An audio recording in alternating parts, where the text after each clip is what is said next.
Hello dear students, am I audible to you?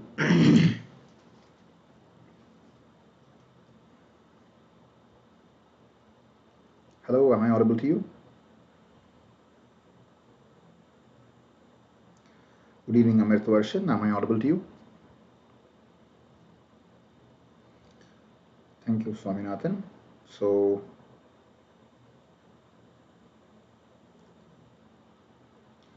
thank you, Tejashri Santapeta.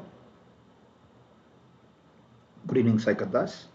Thank you very much for joining me at such short notice. Yes, good evening, Jeevan. Good evening, Aruna Devi. So, good evening, Akshay Ponsuba. Nice. This session has been, I have been thinking about making a lot of MCQ sessions, but sometimes MCQ sessions can become more boring also, or it can raise the stress issue. That is why I decided to make it as a quiz contest. So before we move any further, please remember you can use Mentimeter website by clicking for menti.com. You can use menti.com. Good evening, Paranthaman. Yes, good evening, Meenal Rajput. So please go for the website menti.com, and in that particular website, I'll wait for you. Please go to the website menti.com and use the code 27718383. Good evening, Salman Bhatki. Yes, thank you very much for joining at short notice. Good evening, Harish Rahul. So please go to the website menti.com. Please use this particular web device or any other device. Go to a web page called as menti.com in the browser, menti.com.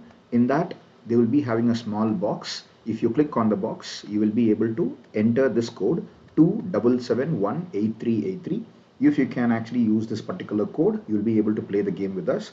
I'll wait for you. Good evening, Mohammed, Dr. Sultan. Okay, so before we start the quiz, let me tell you an announcement here.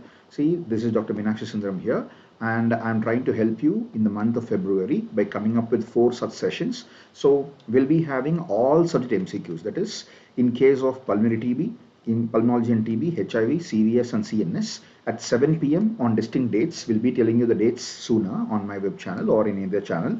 At 7 p.m. on 4 different days, we'll be doing all subject MCQs. For example, if I say HIV, we start from the anatomy, physiology, biochemistry of where HIV can be involved, and we'll be doing A to Z of HIV, all subjects MCQs in HIV as a quiz contest.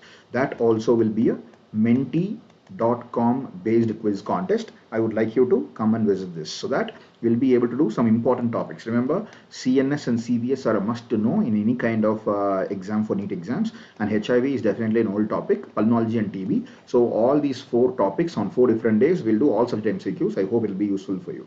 And coming to me, this is Dr. Meenakshi Sundaram, MBBS, MD, gold medalist in MD exams and MBBS exams, and I'm an educator for biochemistry and microbiology for the past 11 years. And I've been successful in placing my students every year in the top institutions, AIMS, PG, Chandigarh, JIPMER, and NIMANS. So I hope I'll be able to help you again. I'm a prolific quiz master for both international and national quizzes. Salman Bhatki, this will be for approximately 1 hour to 1.5 hours. So I hope we'll be trying to finish it faster also. And there is something called as Educator Curated test series. On 2nd of February, you'll be having pathology by Dr. Preeti Sharma. And on 4th February, it is by dermatology by Dr. Chesta. And these are the different kinds of tests. You can have a look at them. NEET PG 2022 previous year question tests for you. And this is the free test PG calendar for those people who are free students, non-subscribers. And 13th, 17th, 22nd, 28th, you will be able to have Educator Curated series.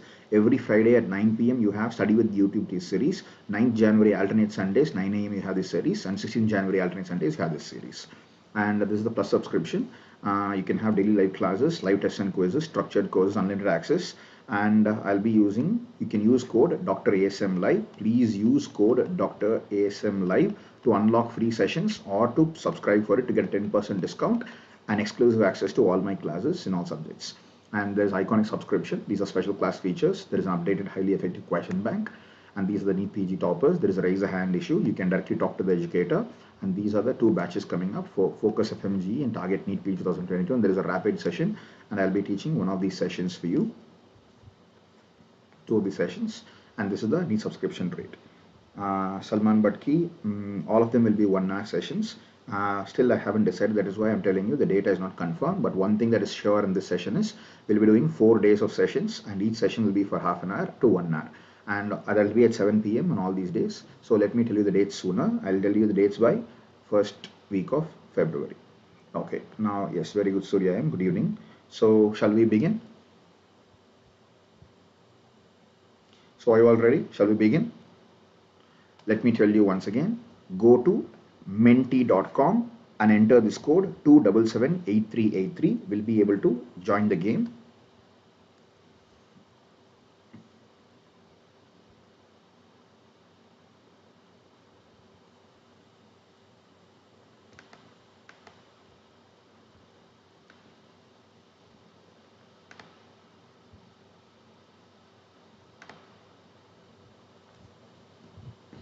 So come on people, I'll wait for you.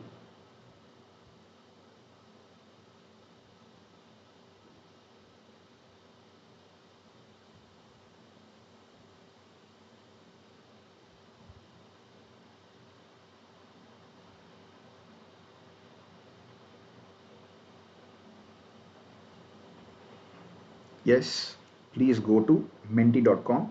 The details will be shared on the top of the screen. Whatever you're seeing on the screen, on the top of the screen, you'll be able to see the website menti.com and use the code 277-18383. You'll be able to join it. Okay. The top of the screen, you'll be able to see the website menti.com and use the code 277-18383 to join the game. So shall we begin? Please give a thumbs up if you're all ready.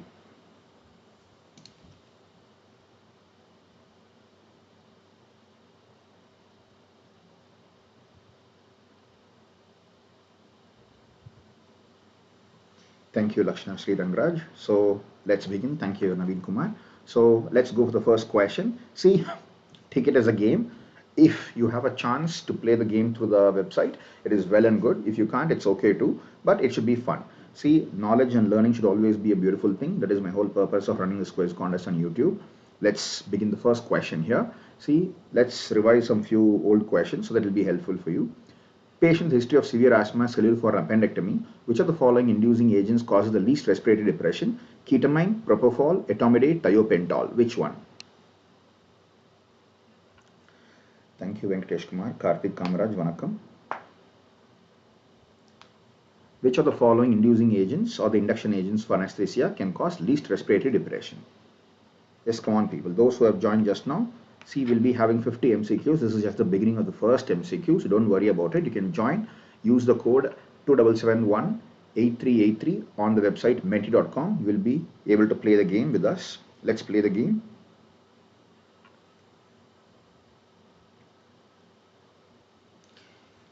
Chino, please use the website menti.com.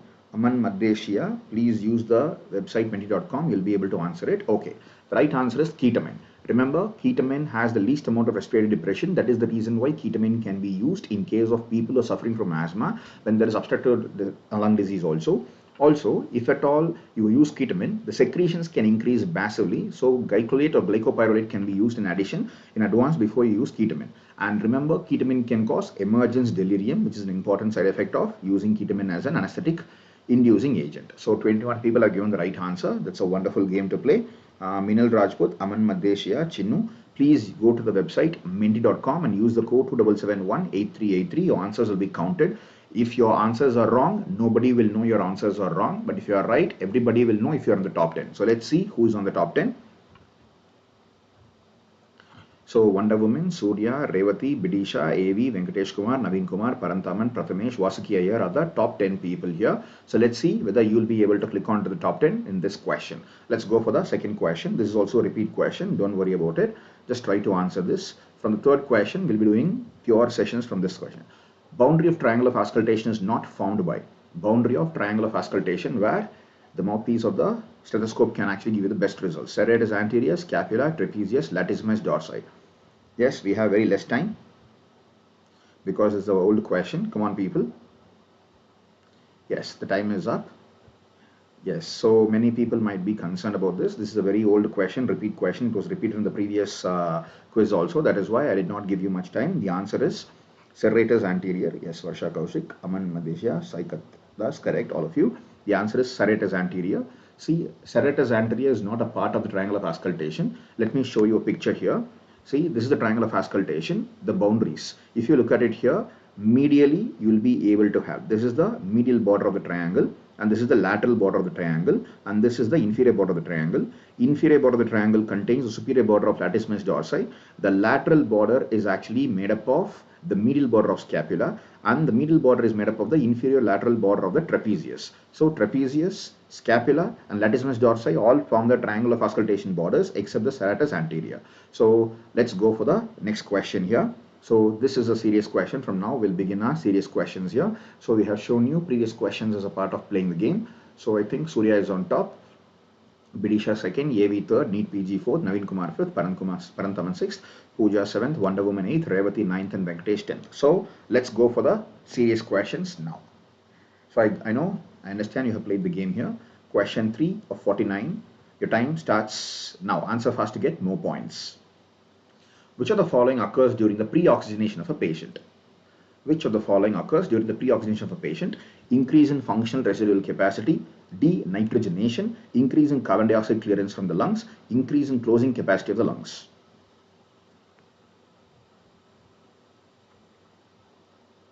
Let's see how many of you can get the right answer here.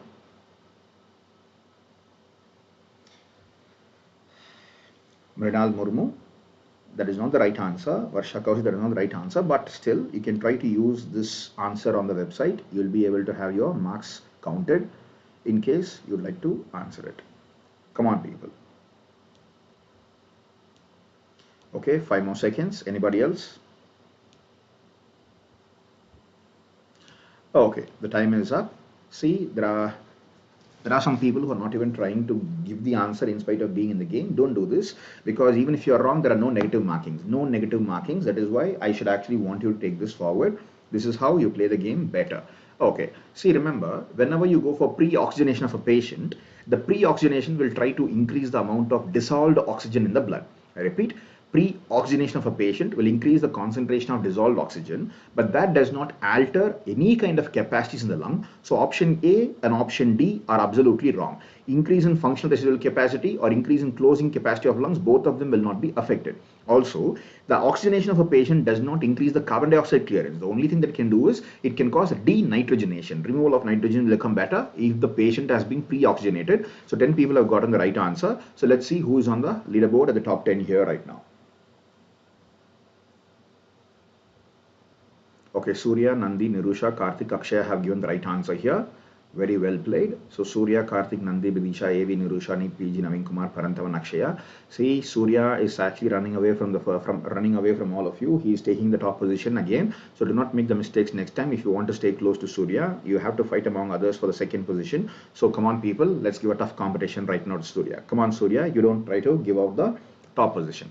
Now let's go for the next question here. Question 4 of 49. Answer fast to get more points. Atlantoaxial joint is a type of what joint? A simple anatomy versus orthopedics question. Is it a hinge joint, ball and socket joint, pivot joint, saddle joint? Which one is it? Is it ball and socket? Is it hinge? Is it pivot? Is it saddle joint? Which one?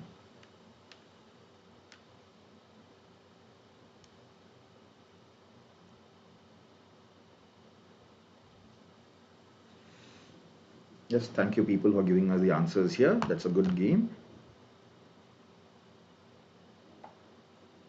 Okay, so voice, Hustling Doc, Surya, Varsha, Aman, Ganesha, VG, Raju, Tatavalu, Lahari, Deepika Nair.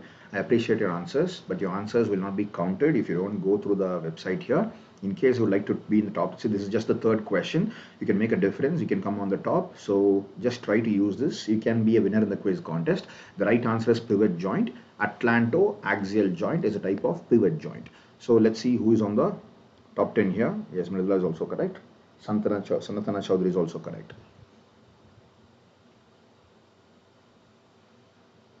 Okay, Surya, Karthik, Bidisha, Akshaya, NEET PG, Parantaman, Revati, Prathamesh, Dr. Transposon, Venkatesh. That's a nice name, Dr. Transposon. So let's see who gets the next question. Question 5 of 49. Answer fast to get more points. Come on, people. A disaccharide linked by alpha 1,4 glycosidic linkages is which one? Is it lactose? Is it sucrose? Is it cellulose or maltose? See, your answer should be very specific. It should be a disaccharide. It should be an alpha linkage. It should be between the first carbon's one carbon and the second glucose's fourth carbon. Alpha 1 to 4 glycosidic linkage is what we are looking for. Think twice before you answer.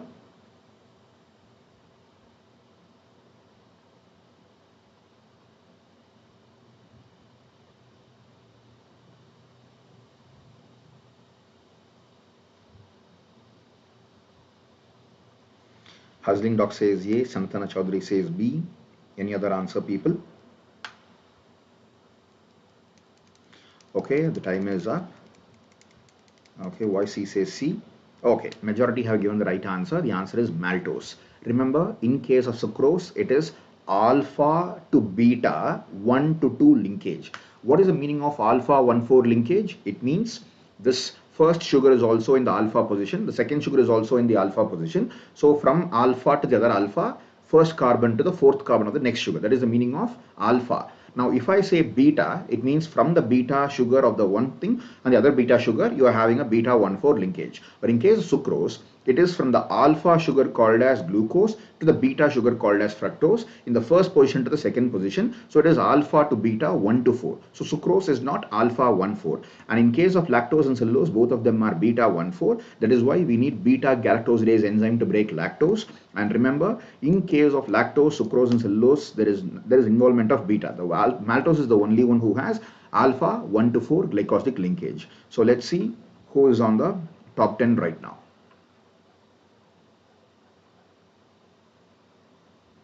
Okay. So Surya, NEET PG, Prathamesh, Transposon, Aruna Devi, Lazy, Karthik, AB, Bidisha, Naveen Kumar. Okay, look at the irony here. Lazy is a person who is in the 6th position now, but name is Lazy, but he has given the fastest answer for this question. Okay, let's go for the next question here. Question 6 of 49. Answer fast to get more points. What is a paradox gun? In forensic medicine, what is a paradox gun? Is it a revolver? Is it a shotgun? Is it a machine gun? Is it an automatic pistol? Which one?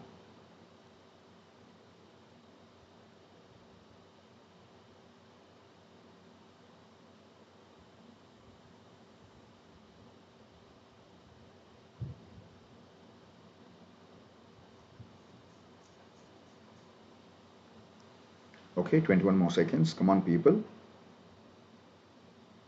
Let's see who can answer this one. Okay, YC, Mridula, Varsha Kaushik, Aman Maddesia have given the right answers. Yes, Sanatana Chaudhary is also is right. Okay, let's see how many of you can give the right answer. I'll show you the picture of the paradox gun. It can help you remember it for a long time.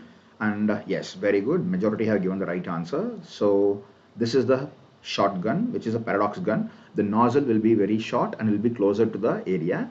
And this is capable of firing both solid and soft pellets. That is, short and solid pellets can be fired from the shotgun. That is why it's called as a paradox gun. And let's look at the leaderboard here.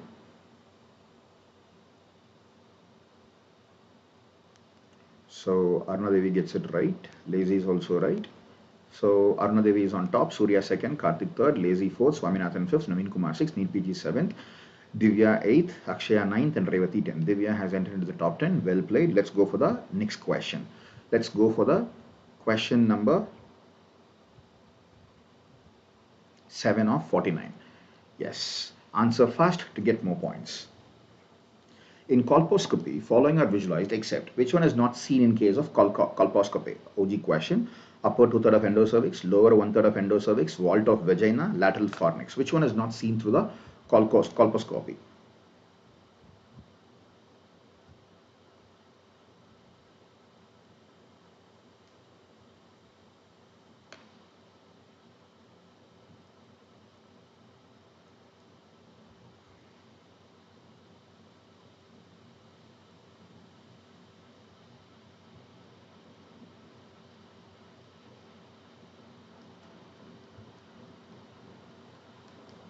I think there's a small mistake. Don't worry about this question. What is the answer that you're seeing here? Okay. Please ignore this one question. Please ignore this one question. We'll cancel it because the mistake that has happened in this. I regret for the mistake that was being added. Let's skip this question. Go to question number 8 of 49. Okay. Okay. Answer fast to get more points. Aplasia cutis congenita occurs if the mother has taken which of the following medication? Is it lithium, warfarin, methimazole, propranolol? Which one?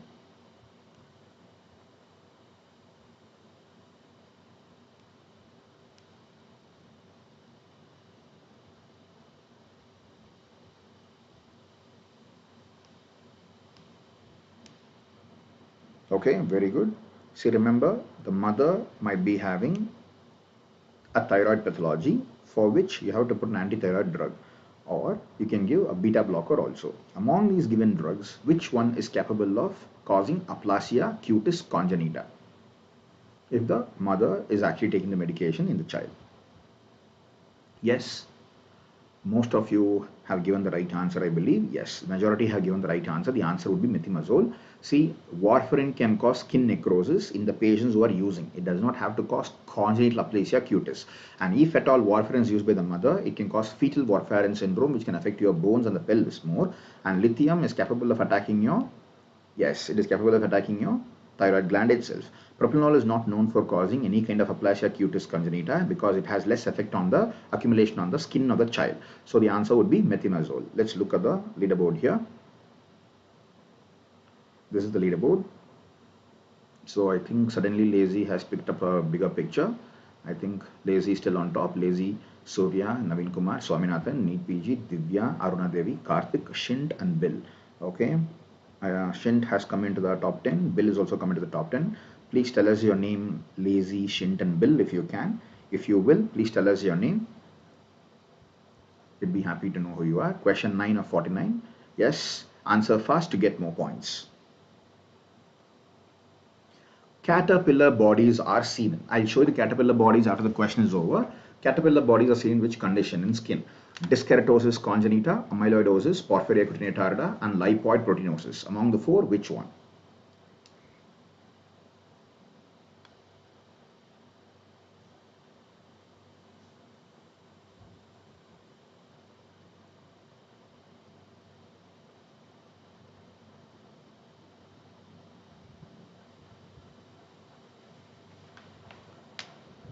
Okay, C, A, C. Okay, any other answer? Yes, this is a very common question. The only thing is patients might not have seen much of a picture of this. The students might not have seen a lot of pictures. I'll show you the picture histologically. Diskeratosis congenita and porphyria cutanea tarda have given almost equal answers, but the right answer is porphyria cutanea tarda. And this is how it looks. Can you look at the arrow marks here? These are the areas where the changes have happened. The mistake is very understandable but not justifiable because this is the keratic layer, and the right answer here would be porphyria cutanea tarda. What you're seeing here is how the caterpillar might look like. Okay.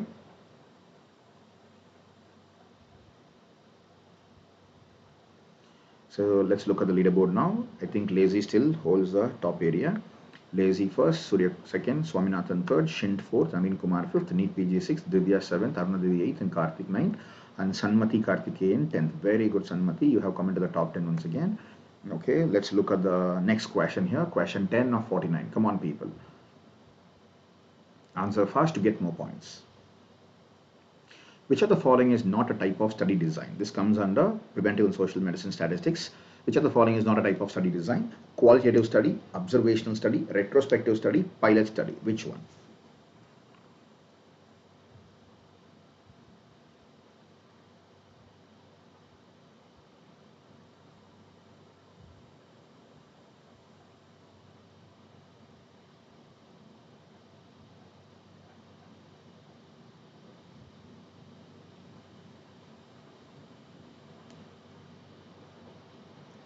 Okay, Varsha says D, Arya says A, Raju says D, J Sodani says D, Apophis says D. Any other answer? Come on, people.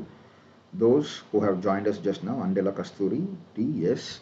Those who have joined us just now, go to the top of the screen here, menti.com, use code 27718383 if you'd like to be a part of the study, be a part of this quiz contest. So your marks will be counted. The right answer is pilot study. Remember, You can divide the studies into qualitative and quantitative, or you can divide the studies into observational study and interventional study. So retrospective study can be a part of a retrospective, it can be a part of observational study. You will not be able to do much of intervention in case of retrospective, though if at all intervention has happened, it might be done in the past. So pilot study means is not a way by which you're classifying something. When you do a pilot study, you're running the study in a first level in a very low amount of specimen, or the number of the n sample is very less.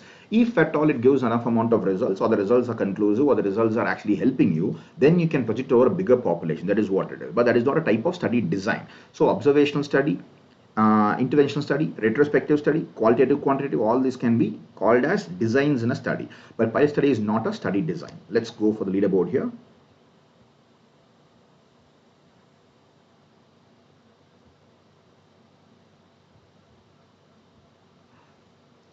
Okay, now the gap has become closer. Swaminathan top, Lazy second, Surya third, Shint fourth, Naveen Kumar fifth, NEET PG sixth, Arunadhavi seventh, Karthik eighth, Divya ninth, and SK 10th. Karthik and SK have made it to the top 10. You also can make it to the top 10.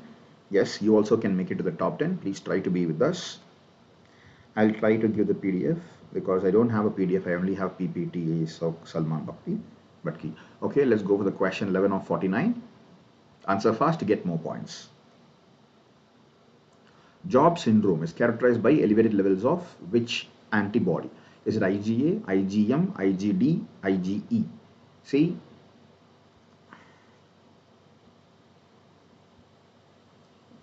the options C and D have been repeated. Even if you choose C or D, it will have the same kind of impact in your answer. So don't worry about it.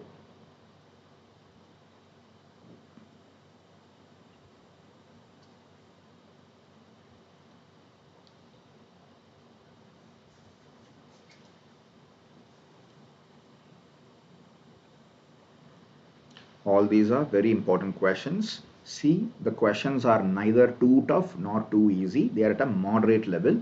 If you could answer at this particular speed at this level, it will be a training for your NEET exam. That is why I'm doing these questions. The right answer is IgE. Remember, job syndrome is also referred to as hyper IgE syndrome. The problem is that the patient will be having a lot of IgE antibodies, but the eosinophil content may not be extremely high. So the patient may be prone for allergy, but he is not actually suffering from allergic manifestations throughout. Okay. So this is the leaderboard at the end of 12 questions.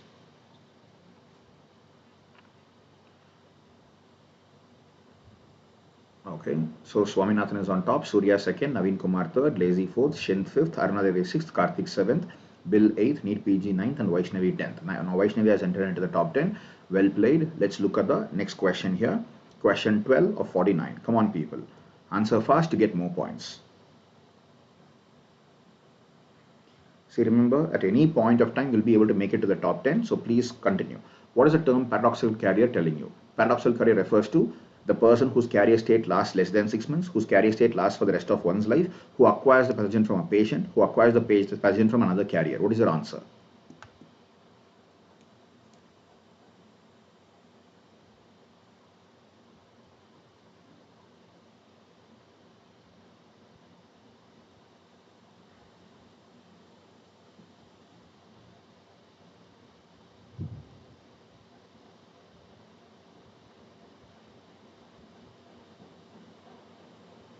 Okay, so I can see a lot of different variety of answers being given up. So the right answer here is option C, those who acquire the pathogen from a patient, from another carrier. See, if at all you speak about the paradoxical carrier here, the majority has given the right answer. What is a carrier? See, you acquire an organism from anybody, be it a diseased person or a carrier. You can get the organism from anyone. That organism enters into your body. You are not suffering from a disease, but you become the reservoir for the organism. Now you can give the organism to anyone. So carrier is somebody who is not suffering from the illness, but he is actually holding the organism in much content. But who is a paradoxical carrier? Now he will get the organism from another carrier, but he will be able to give it to the person, but he will not be, he might be suffering, but he will not be. I repeat, he might be suffering. It is not a problem of concern at all, but he is a person who will be able to give the organism to other people also.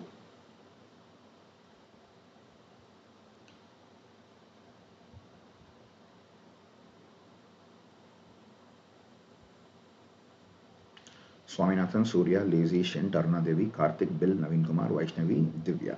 Let's go for the next question here. Question 13 of 49. Come on, people.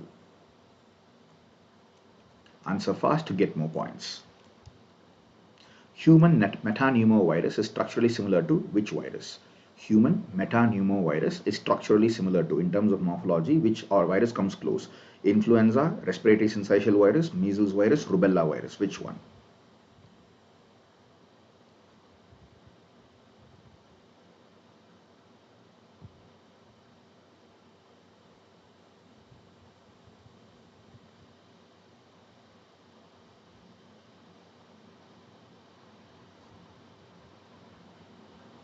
Okay, many people are giving different answers. Yes, B is given, C is given, D is also given. Anybody else?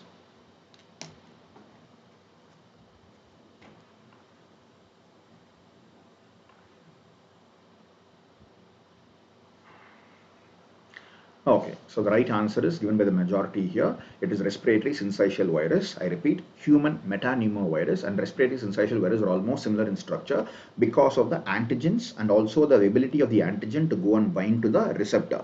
So they are capable of attacking the lung, especially the upper part of your respiratory tract and the lower part of the respiratory tract. It can easily cause bronchiolitis, especially in case of children. So let's look at the leaderboard here at the end of this question. Yes, Bidisha has come back into the top 10. Well played, Bidisha. Bidisha is not leaving this.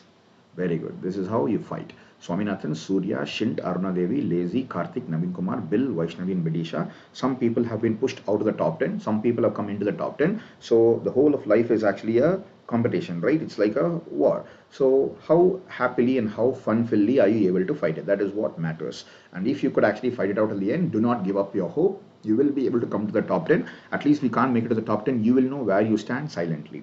Those people who score more than 10, the world will not be knowing you, but you will know where you stand. For that reason, keep fighting. You will be able to have a good game here. So let's move forward. Question 14 of 49. And one small request, in case you like this quiz contest, please put a thumbs up for the quiz contest on the YouTube channel, in the YouTube video. It can help reach more people. Okay, more students can watch it and can benefit from them. That is called as good karma and paying forward. Okay, let's go for the next question. Question 14 of 49. Answer fast to get more points. 65-year-old man presents with hemoptysis and grade 3 clubbing. The probable diagnosis of the patient is what? Is it non-small cell lung carcinoma? Is it small cell cancer of the lung? Is it tuberculosis? Is it sarcoidosis? Which one? Hemoptysis, 65-year-old, grade 3 clubbing. Three important parts. This is a triad that is very common in which diagnosis? If you did not think of it previously, or if you want to know it now, please know it now. This should be ringing in your minds when you go to the exams. I repeat, the age is more than 60, the patient is coughing out blood and he is having grade 3 clubbing. Okay, many people are saying B, but please think before you answer.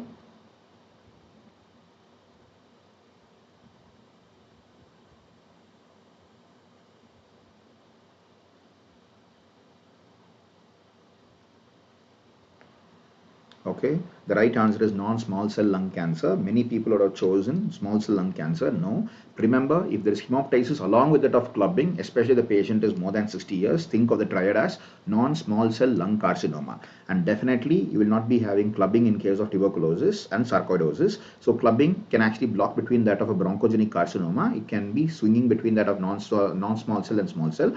But if they say hemoptysis with 65 years of age, think of non-small cell. So remember this for your exam. Yes, Varsha Kaushik, every single information is a must for all the kinds of exams, both NEET PG and FMGE. And right now, the FMGE exams are not very difficult in terms of syllabus because this particular class will be having questions from all the subjects. These are neither too tough as it is given in case of very tough medal exams or not too easy in case of state exams. It will be for the national exams. Anybody should be benefiting from this particular subject and the strength. Okay, let's look at the leaderboard.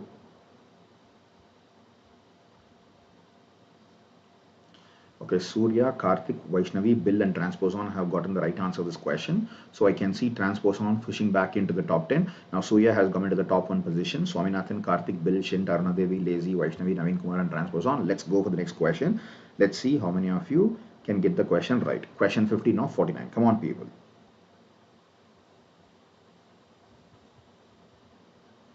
FEV1 versus FEVC is decreased in. This is physiology and pulmonology. Come on, is it asthma, kyphosis, scoliosis, fibrosis? Which one?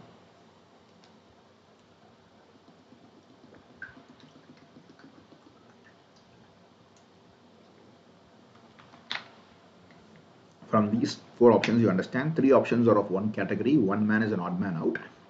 So which one is it? Yes, voice C, Pavitra, Jay Shanti, Manish Kumar. Okay, Jay Shanti, till them, four of them have given the right answer. Ruksar, Richapal Galwa, Arya Shri, Sanatana Chaudhary, Mridula have all gotten the right answer. So, quick question. Can you people tell me what is the difference between asthma and the remaining three diseases? The remaining three diseases are coming under what?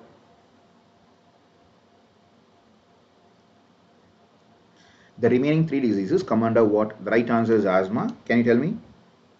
Yes, Dr. Karthikeyan Jairaj is also correct. Voice C. Voice C, just a simple thought. Now, this is not happening daily, but I'm trying to make it every week from the month of February. I'll give you the announcements of the dates in the first week of February on my Telegram channel and on the Instagram media.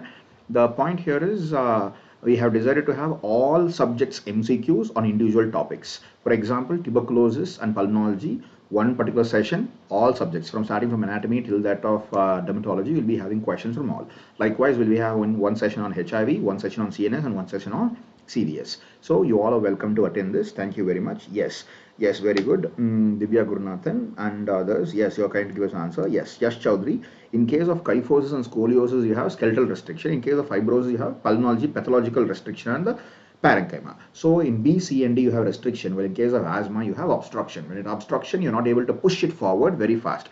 So FEV1. What happens if when the FEV1 starts falling, your dead space volume will be accumulating. The amount of the air that is not going out of your body is accumulating. So after every single breath, the smaller amount of fraction keeps on accumulating. In order to push them out, you have to go for a cough. So these people will be having persistent dry cough. Whenever somebody is having persistent dry cough in very cold climates in the night, think about asthma or any obstructive diseases.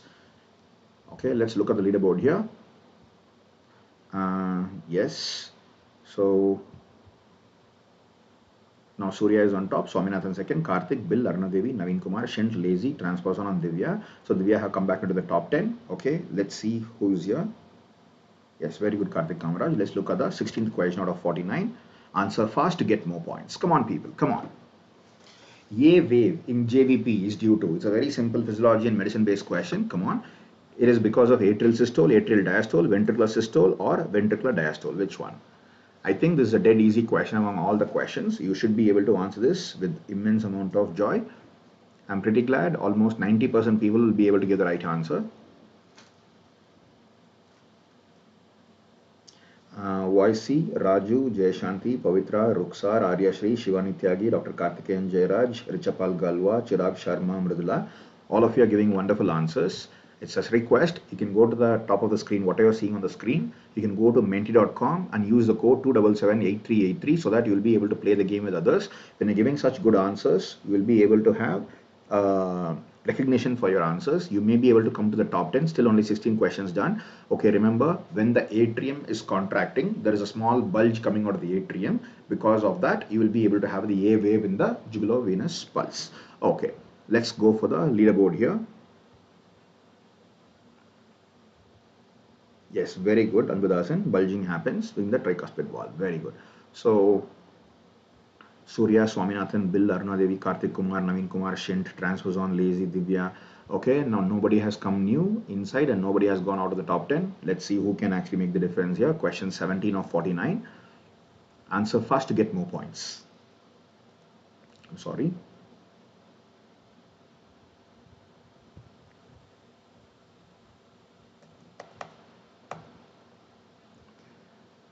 Something got stuck, I guess.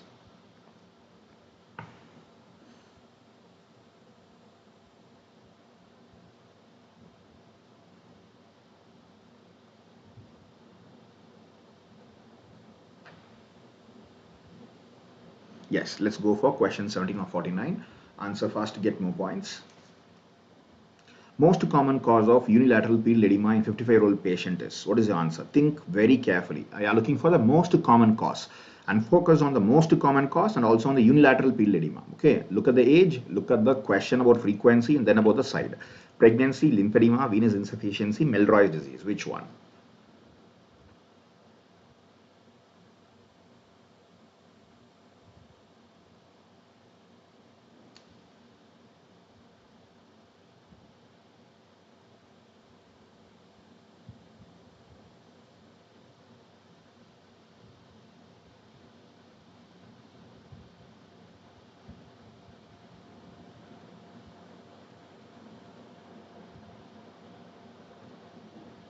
Okay, the time is up. Remember, if it is pregnancy or in case of venous insufficiency, in case of pregnancy or lymphedema or Milroy disease, you may not always have unilateral edema. If it is a 55-year-old patient, you're looking for a cause. If it is unilateral, think of venous insufficiency more than anything. And lymphedema need not always be unilateral, it can be bilateral also if it is happening at the same time. And remember, lymphedema is not very common in just this age. It can be happening even in case of filariasis. So answer your question based on the age, based on the most common frequency, and also on the one single side being affected, pedal edema. Okay.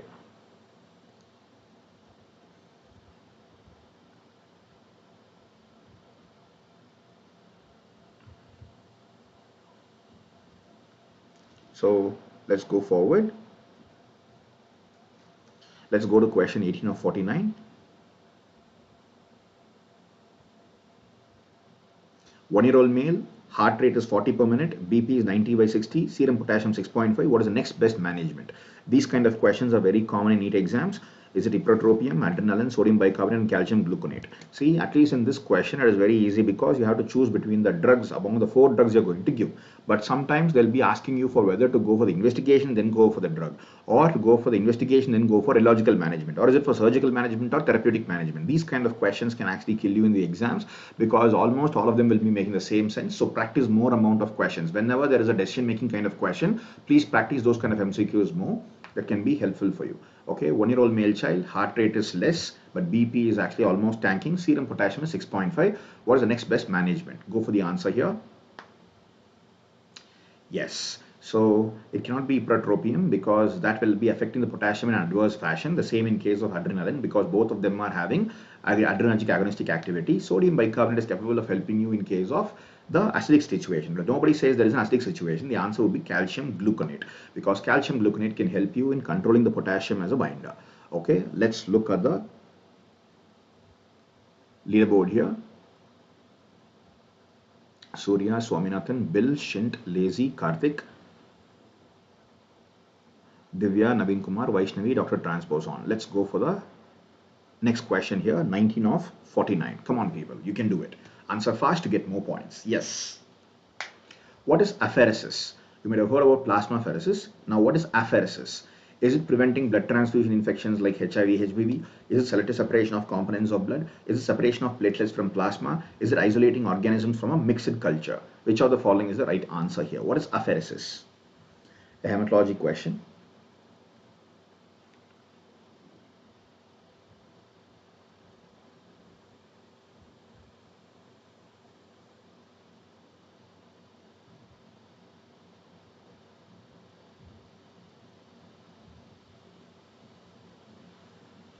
Yes, Milroy disease. Milroy disease is like a lymphatic obstruction. Remember, it is almost like a lymphedema only. Milroy disease is a lymphatic obstruction. It affects the normal function of the lymphatic system. The lymphatic system and produces and transports fluids, right? If that is blocked, you'll be having it. So it is the same as lymphedema. Okay, so many people are saying C as the answer. Some people are saying A as the answer. The right answer is B. Remember, apheresis is the method by which you're separating the components of blood. If you want to say you have components called as X and Y, you target the properties of X and differentiate that property of X from Y. So you separate X and Y from the separation of the blood components. If the blood is containing X, Y, and Z, if you're able to prepare X separately, that is called as apheresis. It is not separation of platelets. You'll be having fresh frozen plasma or any other activities, but here it is separation of the components from the blood. Let's look at the next question here.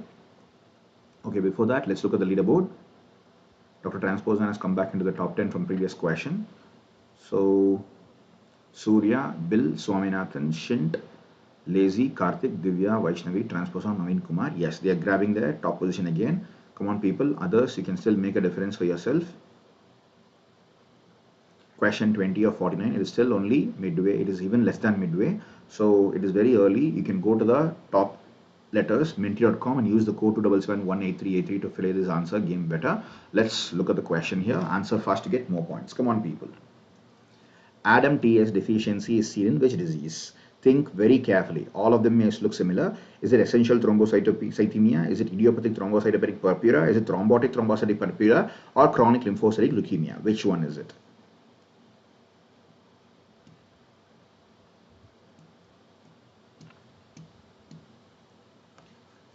YC, many of your questions have been correct. Many of your answers have been correct. May I know what is stopping you from using the menti.com? Because your marks will count. I just wish to see you as a winner at the end, because absolutely it is free and it is not going to take any of your extra efforts. Okay, remember, Adam TS deficiency is not related to idiopathic thrombocytic purpura. If it was related to idiopathic thrombocytopenic purpura, then you don't have to call it as idiopathic at all, because it is well established. Adam TS is a von Willebrand factor similar kind of protein, and that is actually affected in case of thrombotic thrombocytopenic purpura. Thrombosis is happening at the same time the platelets are actually becoming reduced, and because of which bleeding happens. Thrombosis happens, the platelets are falling or the platelet activity is decreasing, and the purpuric action is still seen because of painless bleeding into the skin. Okay, so let's go for the leaderboard here.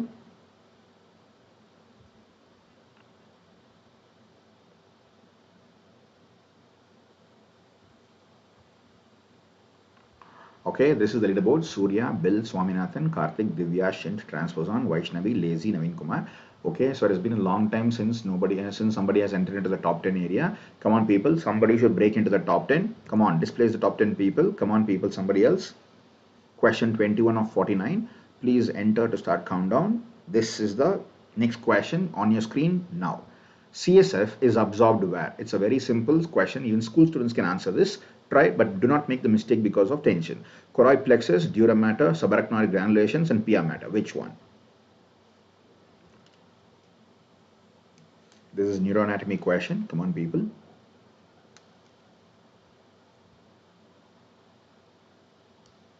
Okay, I can see many people making mistakes here. See, CSF is produced in the choroid plexus. Remember, choroid plexus, synovial membrane, pleural membrane, glomerular basement membrane. In all these four areas, you are expecting ultrafiltration, where one form of fluid is becoming another form of fluid. So you're trying to go for ultrafiltration. Here, you're just looking for the absorption of the formed CSF. Absorption of formed CSF does not happen in the choroid plexus. It happens in the subarachnoid granulation. So don't make a mistake in this. The right answer is subarachnoid granulation. This is a very simple question, but because of immense stress, some people can make mistakes here. Do not make the mistakes in your exams. So CSF is absorbed by subarachnoid granulations, the finger-leg projections. Let's look at the leaderboard now.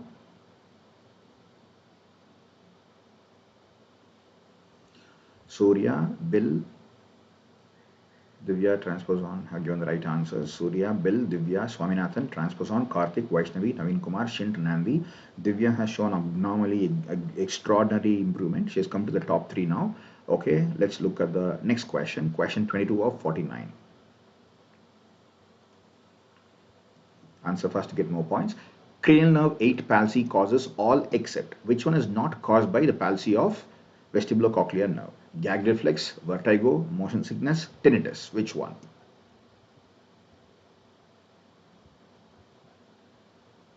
I think it's quite an easy question.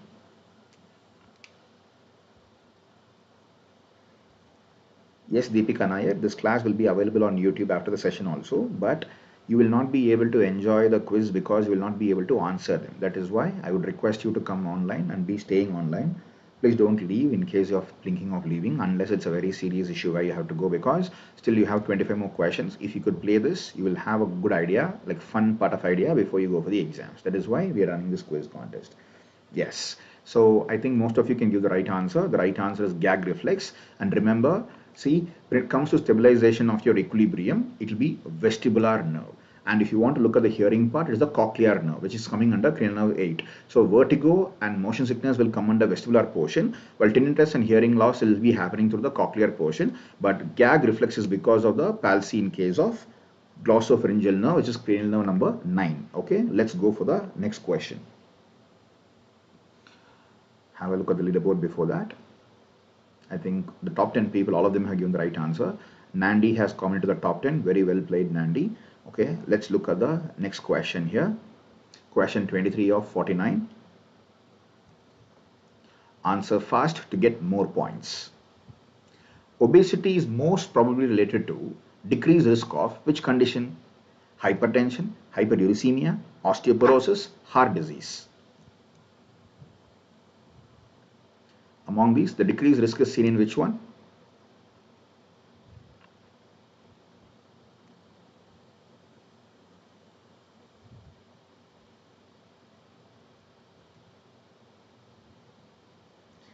Karthikeyan Jairaj, from next session, we are not going subject wise, we are going topic wise. It means we'll be choosing lung and TB, chest and TB, where we'll be doing A to Z of all the subjects in the session. Likewise, we'll be doing it for CNS and CVS, and then we'll be doing for HIV also. I hope you will be able to find use in this. Okay, so I understand most of you would be shocked by this answer. So remember this for the rest of your life. Obesity does not have any increased risk of osteoporosis. That is the first way by which you eliminate the other options. Hypertension, hyperuricemia, heart disease all can increase in case of obesity.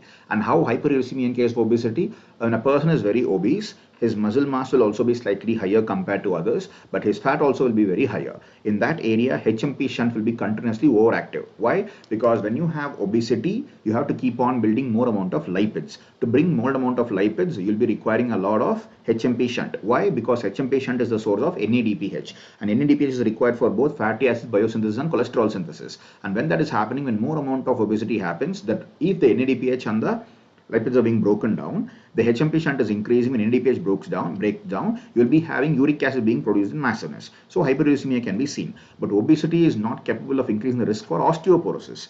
In osteoporosis, obesity may be seen. In obesity, osteoporosis may be seen. But obesity is not a risk factor for osteoporosis because that is related to that of vitamin D deficiency and nutritional factors. And in obesity, you'll be having extra nutrition and not abnormal or subnormal nutrition.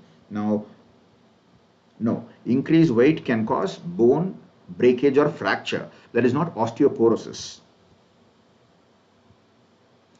Okay, so Surya, Bill, Divya, Swaminathan, transpose on, Nandi, Shint, Karthik, Vaishnavi, Naveen Kumar. Karthik has entered into the top 10 now. Okay, let's look at the next question, 24 of 49. Answer fast to get more points. All the following are seen in GH deficiency except which one is not seen in growth hormone deficiency? Hyperglycemia, stunting, delayed bone age, high-pitched voice. Which one?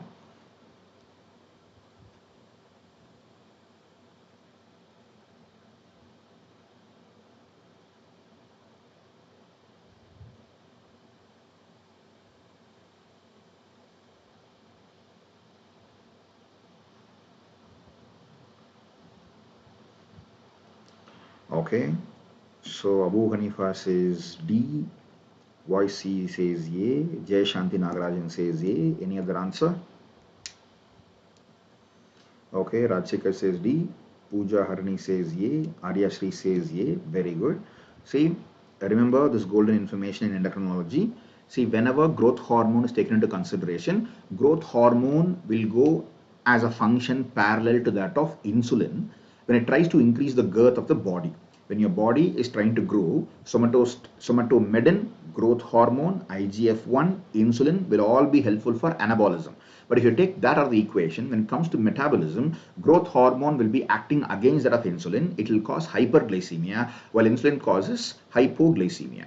When a patient is having growth hormone deficiency, then he will be having hypoglycemia or euglycemia, but not hyperglycemia. And because of GH deficiency, stunting is very commonly seen. Bone age can be delayed. And remember, when growth hormone is normally present, the voice changes can happen. Growth hormone will go hand in hand with the testosterone, which can decrease the pitch of the voice and can increase the bass of the voice. But because of growth hormone deficiency, high-pitched voice can be noticed. So it is not an exception. Let's go for the leaderboard here.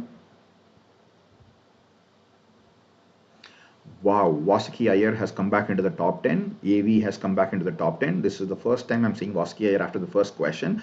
Well played. Didisha is also into the top 10. Surya, Bill, Swaminathan, transpose on, Nandi, Divya. Yes. Let's go for the next question. Question 2049. Okay, quick question. Are you all enjoying this class?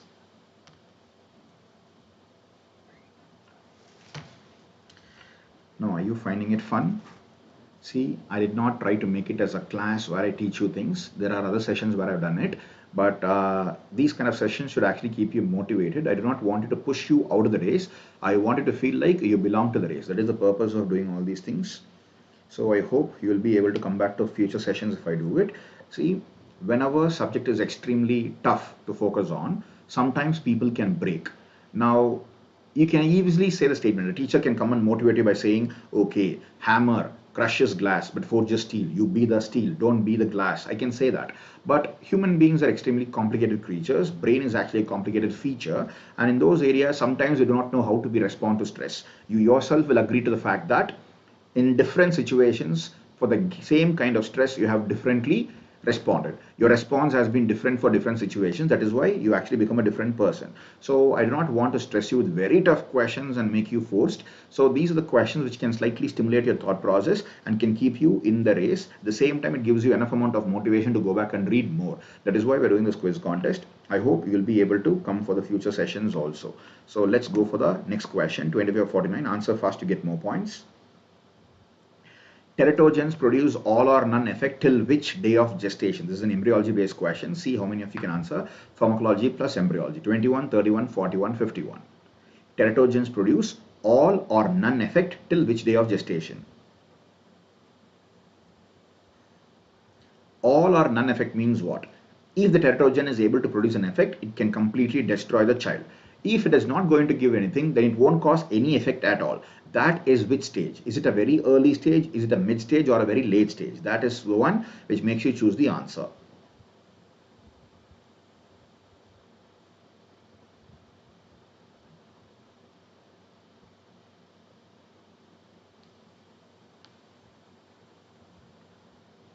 So, hi Nitish. Yes, very good. Thank you all of you. So, I sense the majority has not given the right answer here. The right answer is 31. See, 31 is the day at which, till which, if at all any teratogen has been exposed, that is the mother has been exposed to teratogen, she will be having organogenesis happening, complete destruction can happen, and complete destruction of the fetus can happen, or nothing can happen. Between that of 31 to 71, you'll be having moderate destruction. After 71, the effect of teratogens will become lesser and lesser. So this is an important question. Remember this for your exams. 31 is a very important marker. Before 31 days, the teratogens can have all or none effect. Let's look at the leaderboard now. So in this question, Surya, Vasuki and Chint have given the right answers. So Surya, Bill, Swaminathan, Vasuki, Transposon, Nandi, Shint, Divya, Bidisha and Yevi. And I'm really proud of Vasuki Aya. She went out and she came back and she was able to make a huge difference. Yes, she came on to the top 4. Very well played, very strong feeling, Vasuki Aya. Where are you from? May I know? Question 26 of 49. Let's go for the next question here. Answer fast to get more points. Oh, nice. Substance used as a bleaching agent in melasma. What is melasma? Pregnancy-induced pigmentation. What is the substance that can be used as a bleaching agent in melasma? Is it hydroquinone? Is it hydrogen peroxide? Is it hydroxychloroquine? Is it benzoyl peroxide? Which one?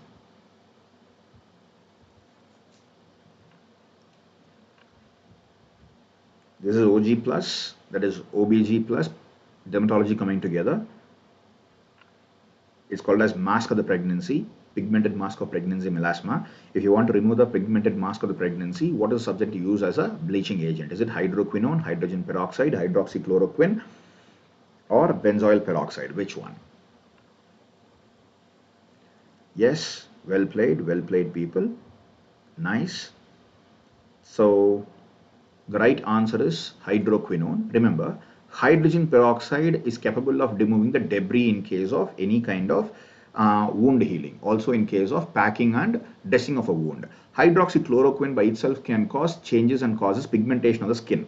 And benzoyl peroxide is capable of helping you decrease the itch. It may cause some pigmentation. The agent that is capable of helping you bleach off the pigmentation would be hydroquinone. Know this for your answers and for your exams. Now let's look at the leaderboard here.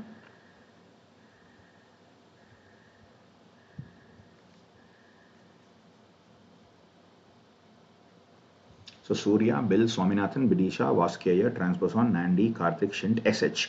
Wow, SH, you have come into the top 10, and this is the first time I'm seeing you believe. Very well played. This is an example of people who can make it to the top 10 in spite of the questions running very fast. Now let's look at the question number 27 or 49. Answer fast to get more points. The commonest pre-malignant condition of oral cancer is, come on people. The commonest pre-malignant condition of oral cancer is, this is both dermatology and surgery coming together. Is it leukoplakia? Is it erythroplakia? Is it erythroleukoplakia? Is it aphthous ulcer or lichen planus? Which one? The commonest is the key word.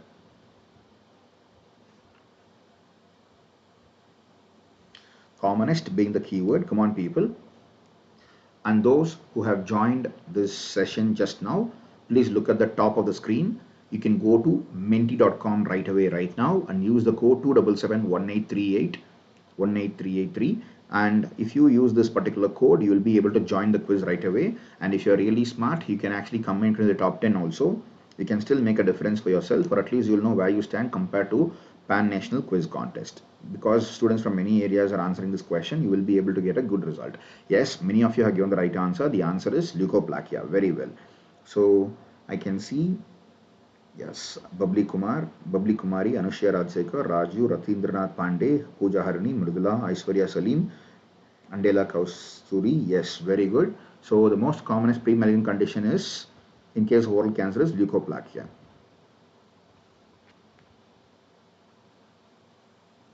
Yes, let's look at the leaderboard now. Surya, Bill, Swaminathan, Bidisha, Transposon, Nandi, Karthik, SH, Divya, Vaske. Divya has made it into the top 10 again.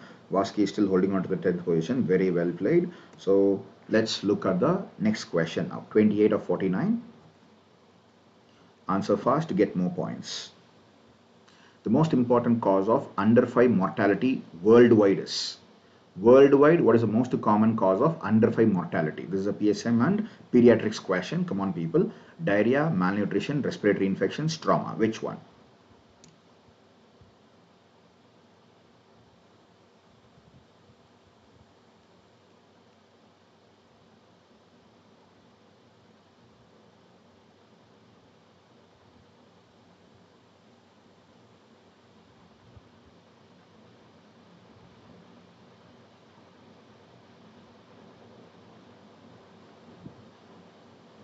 Okay, so this is a confusing question, I believe. Many people have given the answer as A, but it is not the answer. Previously it was that. In case of worldwide answer, the answer would be respiratory infection. So please take this into account. In the last 15 to 20 years, it has been changed. It is actually the respiratory infections more than diarrhea. So the most important cause of under 5 mortality worldwide is respiratory infection. In case of developing countries, it can be both respiratory infections and diarrhea. So you have to go for the ominous sign of all the things into account. So let's look at the leaderboard here. Well, Swaminathan, SH, Divya, Salman. Oh, excellent. Salman has come into the top 10. Well played, Salman. So this is the leaderboard. Let's see who can answer the next question. 29 or 49. Come on, people. Answer fast to get more points. Maximum permissible chloride level is, in case of water bodies, what is the maximum permissible chloride level? This is a pure PSM question. Is it 200 milligrams per liter? Is it 300? Is it 500? Or is it 600 milligrams per liter? What is your answer?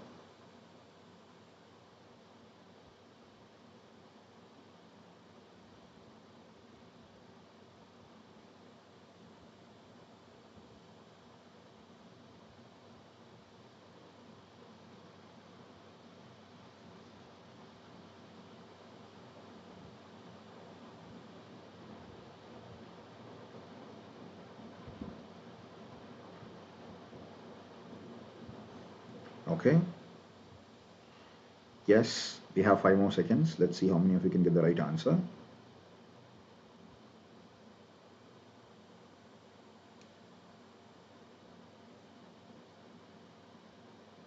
Okay, so the right answer would be 600. You came close. Some people came close to 500, but it's not the right answer. The answer will be 600. Just take it as a information for you for your exam. 600 milligrams per liter is the maximum permissible chloride level in case of your drinking bodies. I mean water bodies.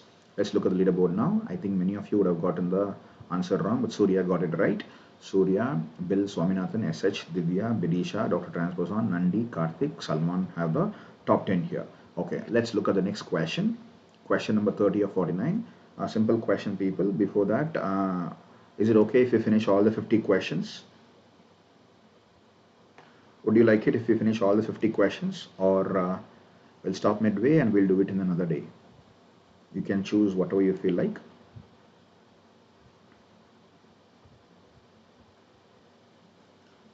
Shall we do it today or another day? You can decide. You want all the 50? Yes. Okay. Yes. Okay. Let's go for the yes. Let's go for the next question here.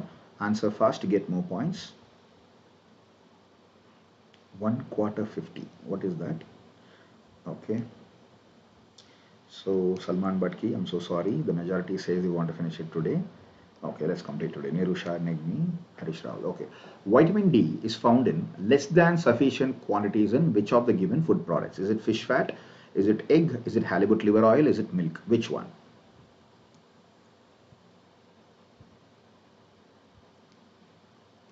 Voice says B. Chandan Kumar says D. Sachin Sharma says D. Anisha Rajsekhar says B. Okay. When you see the answer, you will be confused.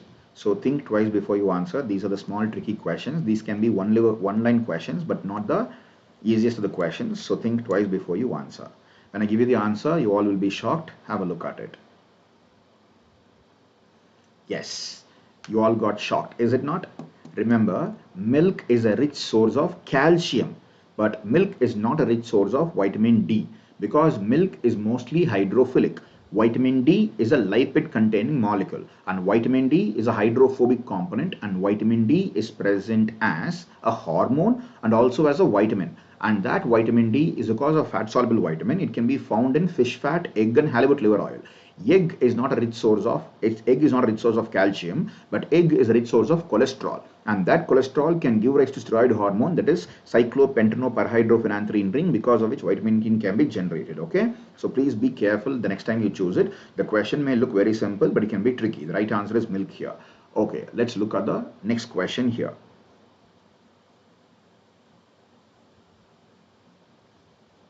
This is the leaderboard. Okay, Surya, Bill, Swaminathan, Divya, SH, Salman, Bidisha, Transposon, Nandi, Vaskier. Vaskier has come back into the top 10. Okay.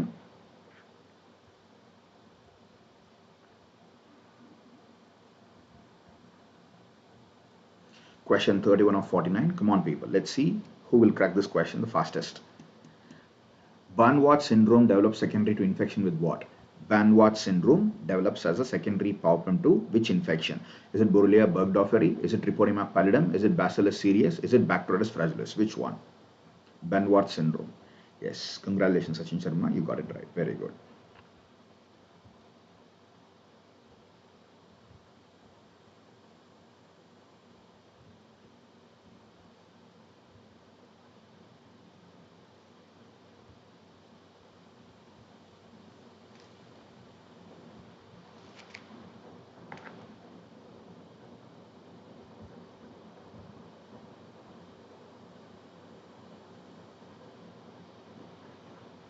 Okay, so almost all of you have given the right answer. The right answer would be Borrelia burgdorferi. Can anybody tell me what can Barn-Watts syndrome also be called as? What can Barn-Watts syndrome also be called as? I expected people to choose Treponema pallidum also, because Barn-Watts syndrome will be taught to you in case of spirochetal infections. Definitely not Bacillus cereus or Bacteroides fragilis, because this is a spirochetal disease. And who are the spirochetes? Treponema, Borrelia and Leptospira, out of which this is Borrelia burgdorferi. This is a borreliosis infection. Yes, very good. Lymphocytic meningoradiculitis is the other name for Barn-Watts syndrome. That is absolutely correct. Lymphocytic meningitis may not be the exact word. It is lymphocytic meningoradiculitis because the radiculopathy can actually be an important component. And this can also be simply called as neuroborreliosis. A very simple name is neuroborreliosis. That is how you should remember. It is caused by Borrelia burgdorferi. Okay. And what is the vector that transmits Borrelia burgdorferi? Anybody? What is a vector that transmits Borrelia burgdorferi? Anybody? Okay, Vaskayar and SH have got a place into the top 10 once again. Surya, Swaminathan, Bill, Salman, Divya, Transposon, Nandi, Karthik, Vaskayar and SH. Excellent. This is the hard tick. Very good.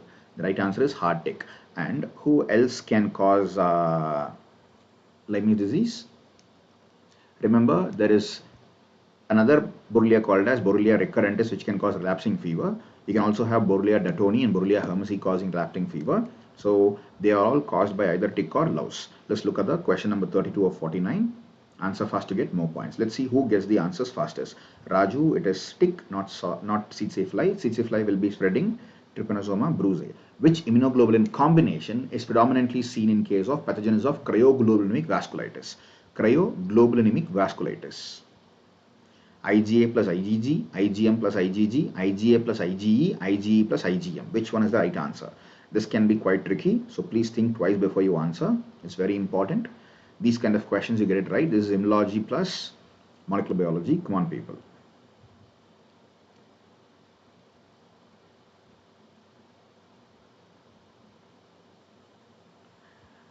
Very good, Arna Devi. It is exotic. Very good.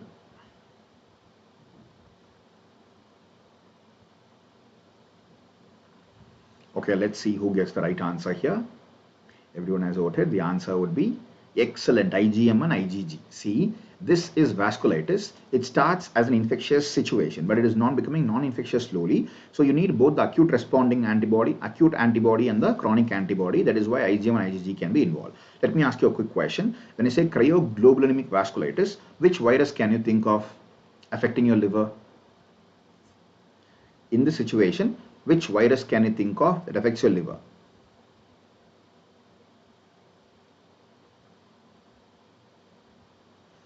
Excellent, Anisha Rajsekar. The answer is HCV. Very good. Hepatitis C is related to cryoglobulinic vasculitis. Can anybody tell me which antibodies are specifically seen in case of hepatitis C virus infection?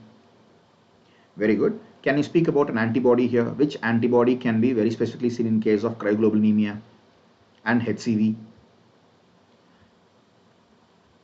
If you do not know, it's okay. The answer is anti-LKM antibody in case of hepatitis C virus. I repeat, in case of HCV infection, hepatitis C virus infection, you will be having associated presence of anti-liver kidney mitochondria antibody.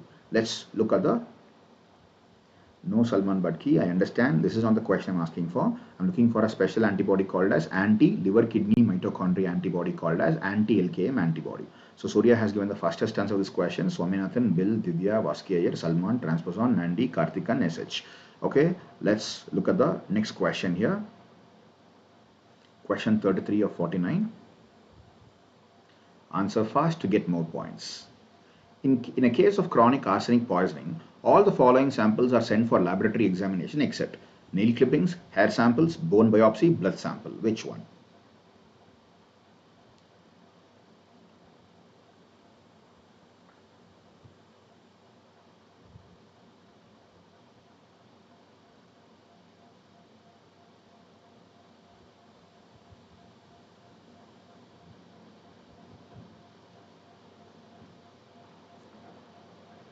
Okay, Anisha says C. Raju says B. Parth Sarthi says C. Jayashanti Nagarajan says C. Medha Gopal says D. Okay, excellent. The time is up. I believe the majority have gotten the right answer. Most of you might not have thought about this answer. Remember, blood sample is not taken in case of chronic arsenic poisoning. The word chronicity by itself will tell you that somebody has been poisoned slowly, either intentionally or unintentionally. For example, if somebody is eating from a vessel and that vessel is having arsenic and he has been eating for a long time, very slow dose of arsenic in a long period of time can happen to cause chronic arsenic. Or if somebody is trying to poison a person very specifically, that is also given at low doses, so the blood will not be having high doses or high concentration of arsenic, so you can go for bone biopsy, hair sample, nail clipping. These are the three areas where you'll be taking the samples for arsenic identification. Also remember, biochemistry as a word means bios. Bios means life. Chemi means black. Stri means magic. So biochemistry is technically the black magic of life. Those people who did black magic in the past were called as witches. And if at all you have a logic behind the same black magic now, you will be called as biochemists, or you can be called as scientists. Why? In the previous year, when Napoleon Bonaparte was dead, people identified it was arsenic poisoning. How do they find out? They actually brought a witch, and that witch, that is the legend says that the witch Yes, the witch was able to bring a huge bowl, and she said, "All the people get out of the tent. Get out of the tent." In the small tent where the war was going on, the witch was asked. The witch had asked for hair samples, nail clippings, and skin areas, and some amount of soil that is touched by the skin. This is how the witches or Judail people will be doing all these things. So when you put that particular samples and put some kind of magic potions, if a bright light comes or some kind of effervescence comes, that is called as a positive answer. The same thing is actually seen in biochemistry laboratories. Instead of being a witchery, you can call it as science. If you add a reagent with the right kind of manager, if the reagent with the element is seen, then a qualitative test is seen, it's a right answer, positive answer. You can learn for nail clippings, hair samples, bone biopsy, but not in case of blood sample. So remember this for your exams. Let's look at the leaderboard now.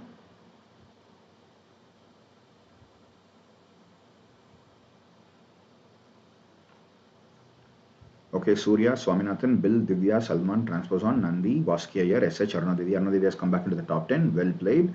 And Salman is retaining his top 10 position. Very good. We go for question 34 of 49. Come on, people. Let's do a difference here. Cutis answering is seen in where? Cutis answering seen in drowning, throttling, strangulation, garroting. This is another MCQ from forensic medicine and dermatology. Come on, people. Cutis answering seen in. Can you tell me what is cutis answering, anybody? Can anybody tell me what is cutis answering?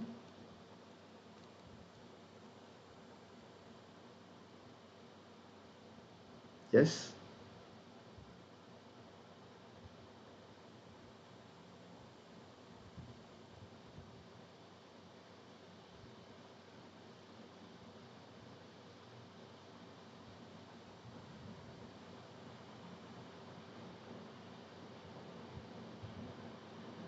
Okay. So excellent. This is called as goosebumps. It can happen in drowning. Very well played. Whenever there is a change in temperature between the outer atmosphere and the skin, you will be having goosebumps coming up, which is actually piloerection. The skin hair muscle can go for contraction. No. Yes, this is wash a woman's hand. Excellent. Now let's look at the leaderboard here.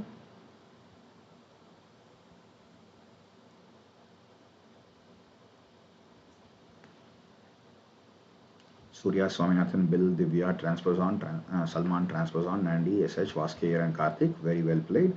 Yes, let's look at the next question, 35 or 49. We still have 15 more questions to go for. Come on, people, you can make a difference. If you get all the 15 questions correct, there's a possibility you can be in the top 10 area, or you can be the topper also.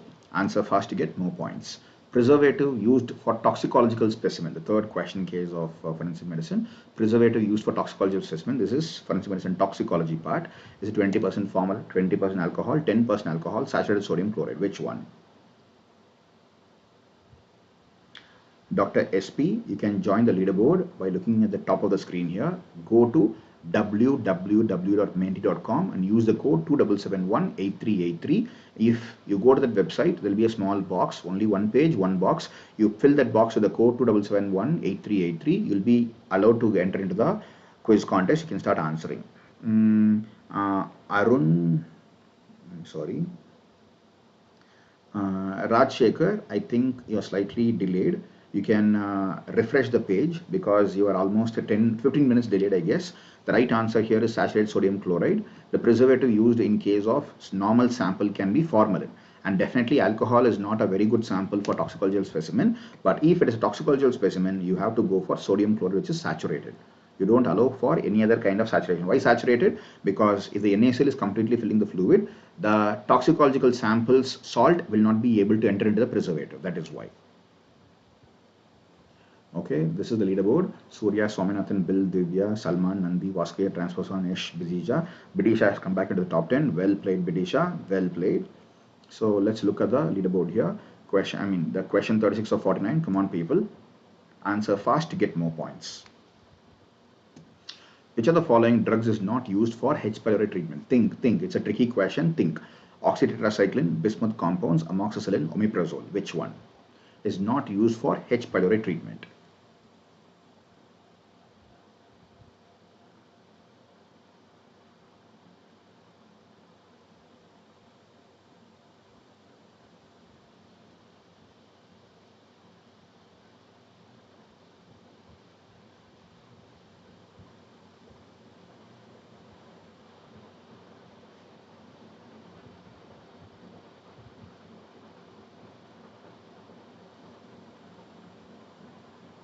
Okay, 7 more seconds. Come on, people. Okay, think very well. See, amoxicillin is one of the most important drugs in H. pylori. You'll also be using metronidazole, and omeprazole is very important for keeping the pH intact. And the bismuth subcitrate is capable of helping as a wound healer also at times. But oxytetracycline is not effective against H. pylori. H. pylori is an atypical bacteria, but still oxytetracycline is not effective because of the microaerophilic properties of H. pylori. Oxytetracycline can be effective against aerobic bacteria mostly, and those organisms who are diplobacilli, as in case of Moraxella lacunatum and Moraxella catarrhalis. But this oxytetracycline is not effective in case of H. pylori. Let's look at the leaderboard now.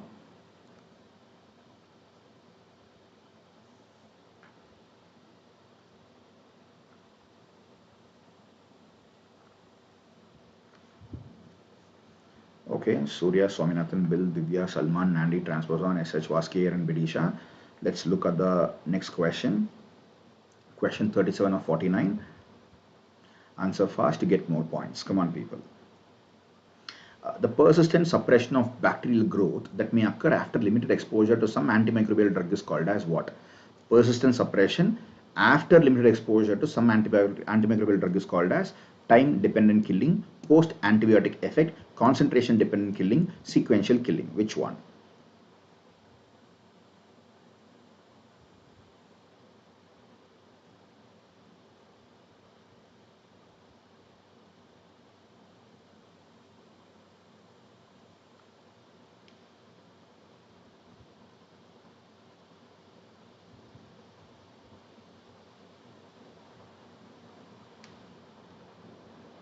Okay, so many people are given the right answer. Some of you have chosen C also. Excellent. The right answer is post-antibiotic effect. I believe you'll be able to answer. See, option A, option C, both of them will teach you how to load your dose and how to maintain your dose. If at all you're looking for time-dependent killing, then you have to actually separate your doses into many intervals in your day. If it is concentration dependent killing, even if you give the dose for just once, the dose should be very high. The loading dose should be very high, because of which when the increase in concentration happens, automatically the suppression of the growth of the bacteria can also happen. But here, after one single exposure, even after removing the antibiotic from the area, if there are suppression of the bacterial growth, then that is called as post-antibiotic effect. Well played, most of you. Yes, very good, Dr. Rohini Saravanan. I'm sorry. Yes, most of you have given the right answer. This is the leaderboard. Surya is on top, Swaminathan second, Divya third, Bill fourth, Salman fifth, Transpose on sixth, Nandi seventh, 8th, Bidisha 9th, and Vaskeya 10th. Okay, so I request other people to storm into the top 10. Come on, people, we have still 11 more questions. Come on, 12 more questions. Answer fast to get more points. Healthy thinking includes all except psychology plus psychiatry. Come on, people. Healthy thinking includes all except continuity of thoughts, constancy of thoughts, organization of thoughts, clarity of thought. Which one is not a part of healthy thinking?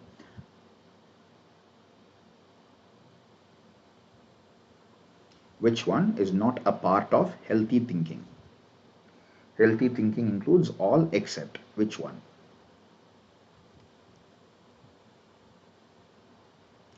Raju says B, Chena Ramola says D, Aditya Prakash says B, Voice says A, Deepak Sharma says B, Aishwarya Salim says C. Okay, this can be a slightly tough question. Many of you will be shocked again.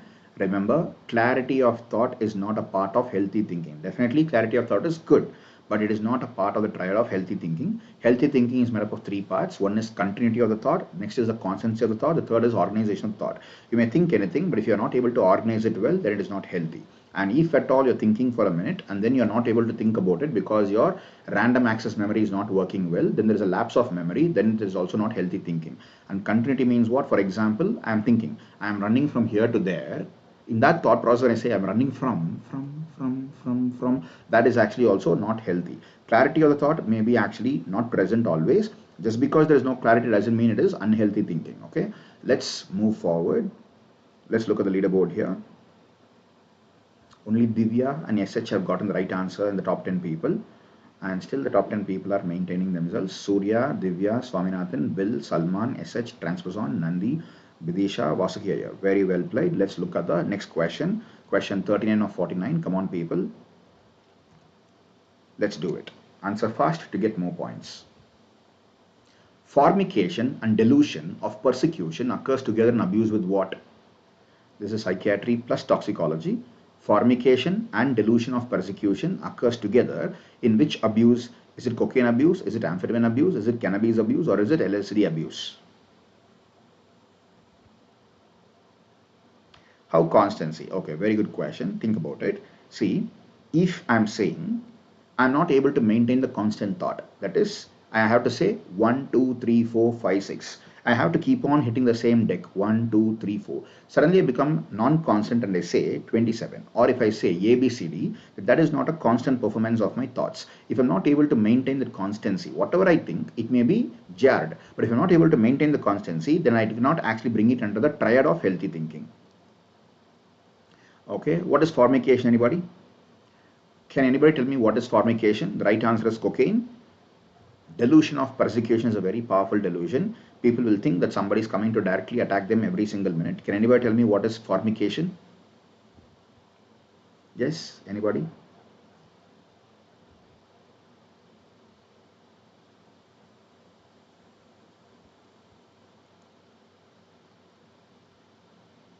Excellent. Tactile hallucination or insects. This is called as cocaine bugs. Formication means under your skin, any kind of insects are crawling. This is referred to as cocaine bugs. That itself would have told you that the answer would be cocaine. Not much of a difficult question here. So let's look at the leaderboard here. Yes, insect crawling, bugs crawling. It is called as cocaine bugs. Okay, what is run amok? Anybody? In case of toxicology, when will you use the word run amok? Surya, Divya, Swaminathan, SH, Bill, Salman, Nandi, Vidisha, Transposon, Karthik. Yes, very good. Yes, cannabis plus what? Yes, very good. Cannabis plus what? In case of run amok, cannabis plus what? Excellent. You'll be having an overdose. Okay, what is knockout drops? What is knockout drops? Anybody? Which compound is known as knockout drops? The person is knocked out when you're giving it in just drops. Excellent, Divya Gurunathan. Chloral hydrate. Very good. No, not alcohol, not LSD. And among the three, who is known among the 4 drugs that you saw, who can cause depression? Knockout drops is the name given for chloral hydrate. Can anybody tell me among cocaine, methamphetamine, LSD and cannabis, which one can cause depression more? No, cannabis can make you feel elated. You will be floating in the atmosphere. Rahul Nani, correct. Mikefin drops is the other name for chloral hydrate. I'm asking you. No, amphetamine is also capable of elevating your mood. Amphetamine can not only elevate your mood, it can increase the pressure in all the parts of your body. BP will shoot. The patients can run into stroke. Not cannabis. Cannabis can make you happy. The one that can actually give you consistent depression would be LSD. LSD is lysergic acid diethylamide. So please remember, LSD is more prone for causing more depression than that of elation. Okay. But why still use LSD? Because it can give you a weird feeling so that you'll feel comfortable in the depression. People will be feeling happy in being depressed. That is a very unique form of feeling. Okay, let's go for the question number 40 or 49. We have 10 more questions. The last 10 questions of the day. Come on, people. Counter-transference is what? Which of the following is counter-transference? Type of defense mechanism, psychic connection, patient transfer of psychic energy, doctor's feelings towards patients, patient's feelings towards doctor. Which one? Very good, Prathamesh Patil, Ankit Pandey and Raju. Very well played.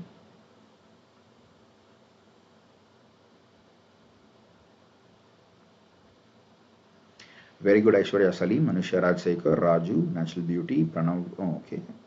No, Robin Bagla, the GMC boy, Pranav Joshi, Medha Gopal, Robin Bagla, Yumna Parikutti. Very good.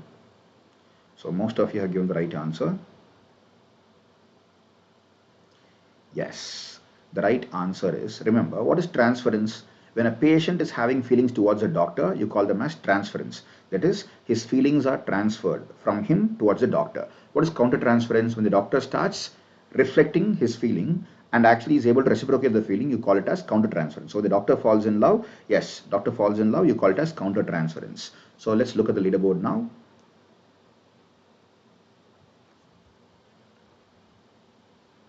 Surya, Divya, Swaminathan, Bill, Nandi, SH, Transposon, Bidisha, Salman, Karthik. Now Salman and Karthik are in the top 10. Very well played people. Okay. So let's look at the next question. Question 41 of 49. Answer fast to get more points. Neonatal fat necrosis, subcutaneous fat necrosis of newborn resembles which one? Is it erythema induratum, post-steroidal panniculitis, lupus panniculitis, lipodermatosclerosis? Which one? This is a dermatology question.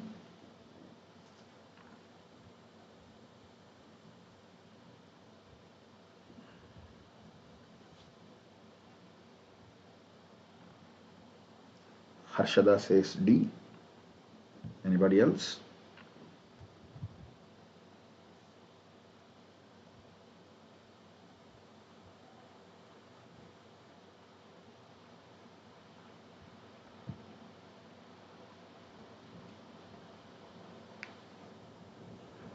Okay, the time is up. The right answer has been given by 19 people. The right answer is lupus panniculitis. It is post-steroidal panniculitis. The right answer has been given by 19 and 20. If at all you think that panniculitis is actually correct. But lipodermatosclerosis means the skin is becoming more thicker. When that is happening, it cannot be resembling necrosis of the newborn. So if it is lupus panniculitis also, you can expect the necrosis, but lupus panniculitis is not actually fat necrosis. So post-steroidal panniculitis is the reason where you get fat getting necrotized in case of neonates. So subcutaneous fat is going down in case of steroid abuse or steroid use. Okay, let's go for the leaderboard now.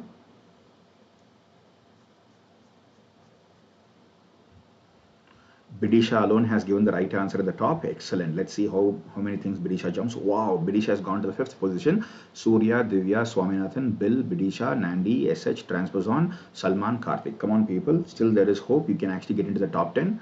You can make a difference for yourself. Go to minty.com and use the code 27718383. Question 42 of 49. Last 8 questions. Come on, people. Answer fast to get more points. Which of the following physiological change take place by Bain-Bridge mass reflex? Increase in HR, decrease in HR, increase in BP, distension of large somatic veins. Which one? Which of the following physiological change can be expected in case of Bain-Bridge reflex? Increase in HR, decrease in HR, increase in BP, distension of large somatic veins. Which one, people? Come on. You still have 24 minutes, 24 seconds to go.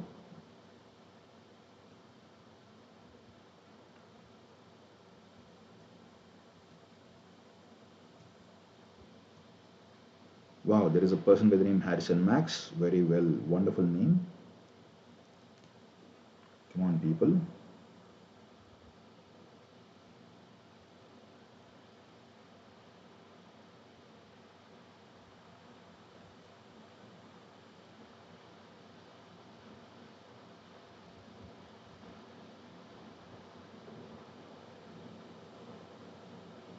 Okay, so the right answer is increase in heart rate. Very well played. This is Bain-Bridge reflex. It's a physiological range. Tell me why exactly heart rate is increasing? Anybody? Why is heart rate increasing? Can anybody tell me?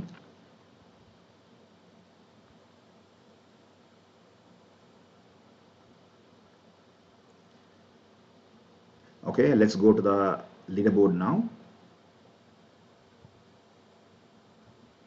Sanmati has come back into the top 10. Well played. Surya. Okay, Surya, Divya, Swaminathan, Bill, Nandi, Bidisha, Transposon, SH, Sanmati and Salman. Well played. Excellent. Right heel pressure is the reason for this particular Bain-Bridge reflex. Heart rate increases. Okay, question 43 of 49. We've come to the fag end of the session. I hope you all have enjoyed the session. According to the Enneking system, not true regarding an active benign tumor is. This is orthopedics question. Enneking system of classification. Now, what's one of the parting is not true about the active benign tumor? Intracapsular, margin of reactive bone, thick rim of reactive bone, extended curettage treatment. Among the 4 statements, which one is wrong about Enneking system?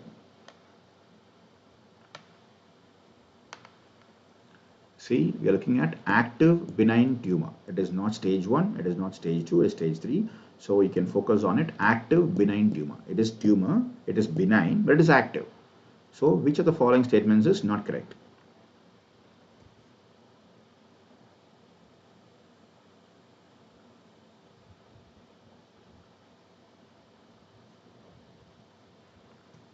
Okay, the time is up. The right answer would be thick rim of reactive bone. Why? So what do you expect in case of a necking system if it is an active benign tumor of a bone? You expect a thin rim of reactive bone. In the earlier two stages, you'll be having thick rim. But when you go to the third stage, it becomes a thin rim of reactive bone. This is what I want you to remember for your exams. Okay, this is the leaderboard. Transposon, Salman, Karthik alone have gotten the right answer for this question. So Surya, Divya, Swaminathan, Bill, Nandi, Transposon, Bidisha, Karthik, SH and Salman. Okay, now, yes, very good, Aishwarya Salim. Let's go for the next question. Answer fast to get more points.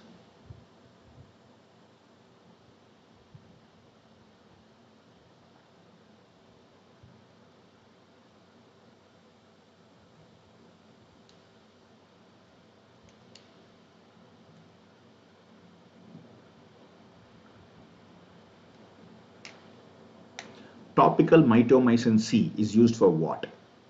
Endoscopic treatment of angiofibroma, treatment of skull-base osteomyelitis, Sturge-Weber syndrome, treatment for laryngeal stenosis. Which one? It's an ENT question. Come on, people. Topical mitomycin C is used for?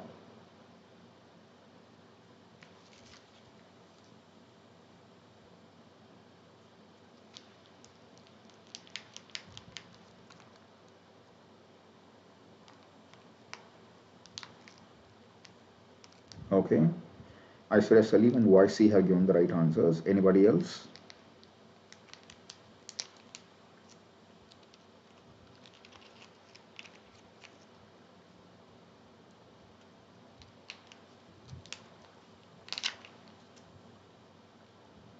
Okay, so the majority have given the right answer. What is the basis here? See, mitomycin C is capable of decreasing the multiplication of any kind of cell. Even though it is an antibiotic, it has been used as an anti-cancer cell. Now, you can decrease the replication of a particular cell. In case of mitomycin usage, the effect will be maximal in case of anaerobic hypoxic tissues. I repeat the word hypoxic tissues. So mitomycin effect will not be very high in case of vascular or aerobic areas, as in case of angiofibroma or base of the skull, or in case of Sturge-Weber syndrome where blood vessels are involved. So laryngeal stenosis is the best answer for the given question here. Let's look at the leaderboard here.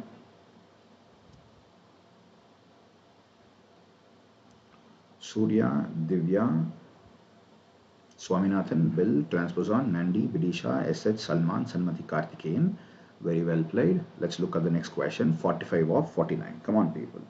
Yes, very good. Also used in bladder cancer. Good. Answer fast to get more points. Micro-wick and micro-catheter sustained release devices are used where? Drooling of saliva, delivering drugs to paranasal sinuses, control of epistaxis, delivering drug to the round window membrane. Micro-wick, micro-catheter. The wick becomes extremely small and the catheter is also very small. They are inserted into which of the areas? You understand this is a case of ENT question. Come on, people. Is it given in case of drooling of saliva? Is it in case of delivering drugs to the paranasal sinuses? Control of epistaxis? Delivering the drug to the round window membrane? Which one?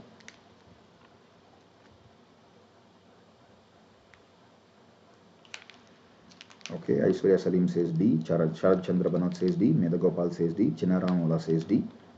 Babli Kumari is also saying D. Very good, Babli Kumari. You have been here with us for a long time. Thank you. Bridal also says D. Very good. So micro-wick and microcatheter are very common methods by which you are delivering the drug to the round window membrane. Very well. It is not for paranasal sinuses. Because I said it was this, many people are able to still not come to the epistaxis answer. I'm really proud of all of you. Very good. So most of you are given the right answers.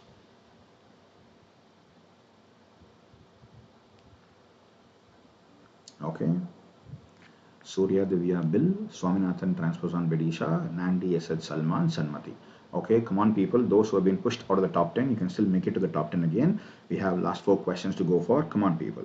Answer fast to get more points. Which of the following vessel is not ligated in case of epistaxis control? Maxillary artery, anterior ethmoidal artery, internal carotid artery, external carotid artery. Which one? Which one is not ligated in case of epistaxis control?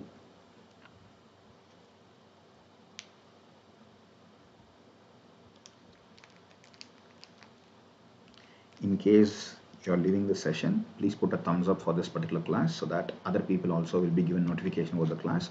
Many people can learn this. That's called as spreading good karma. Whenever we do something good for somebody, it should be paying forward, others should benefit, so that your benefit will come back to you sometime later. So in case you can put a thumbs up for this class, if you put a like for this class, it can help many students out there watch it later when they have time. It can help their exams. Okay, the right answer is internal carotid artery. Most of them have given the right answer. So what is the logic here? The most common artery ligator would be sphenopalatine, followed by the internal maxillary artery. I repeat, the most common will be sphenopalatine. Next is internal maxillary artery, then comes external carotid artery, and then comes the anterior and posterior ethmoidal artery, but not the internal carotid artery. Yes. This is the leaderboard. Most of you have given the right answer. Yes, the top 10 people, all of them have given the right answer. That's why nobody can enter into the question. Okay, Surya, Divya, Bill, Swaminathan, Transposon, Bidisha, Nandi, S.H. Salman, Sanmati Karthikeyan. Very well played. Question 47 of 49, the last 3 questions for the day. Come on, people. Answer fast to get more points. The incubation period of LGV is lymphogranuloma venereum is what? Is it 3 to 7 days? Is it 7 to 10 days? Is it 10 to 30 days? Is it 30 to 90 days? Which one is the right answer?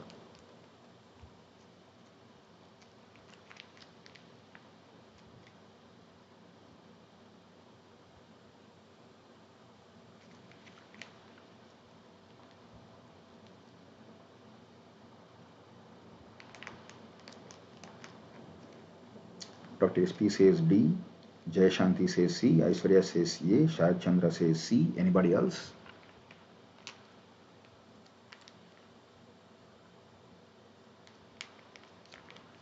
Last 6 seconds. Come on, people. You make a difference. Okay, so here the majority have given the right answer. The right answer would be 1 week to 1 month. That is the best answer. 7 to 10 days can be for herpes, and even 3 to 7 days can be for herpes. 30 to 90 days will be mostly for syphilis. But in case of lymphogranuloma venereum caused by chlamydia, you will be having it as 10 to 30 days. That is 1 week to 1 month is a wonderful answer to remember. Okay, so let's look at the leaderboard now. Bill, Swaminathan, Nandi, Salman, Sanmati have given the right answer for this question. So Surya, Divya, Bill, Swaminathan, Nandi, Transposon, Vidisha, Salman, Sanmati, and SH. These people are not letting go of their top 10 position. Come on, people. We still will be able to make a difference for yourself. Come on, you can do it. Question 48 of 49. Answer fast to get more points. Which of the following is the active agent used in STERRAD? STERRAD, sterilization with radiation, STERRAD. H2O2, N2O, ozone, ethylene oxide. Which one? Which of the following is a part of STERRAD? Come on, people.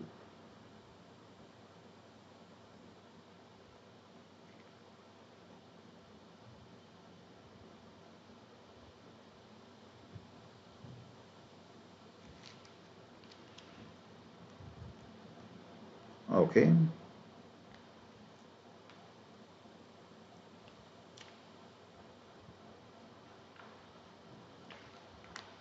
Okay, Raju says D, Aishwarya says C. Anybody else?